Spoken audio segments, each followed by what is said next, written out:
আমার জায়গা হইব নি আমার মরা লাশের লাইগা মসজিদের পাশে আমার কবর দিও কইরাই আমার জায়গা হইব নি আমার জায়গা হইব নি আমার মরা লাশের লাইগা মসজিদের পাশে আমার কবর দিও কইরাই আমার জায়গা হইব নি এলাকাবাসী রে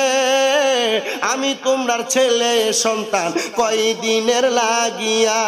মরার পরে সবাই আমায় যাবে রে বলিয়া এলাকাবাসী রে আমি তোমরার ছেলে সন্তান কয়দিনের লাগিয়া মরার পরে সবাই আমায় যাইবারে বলিয়া ওরে কষ্ট হইলে 3.5 হাত মাটি দিও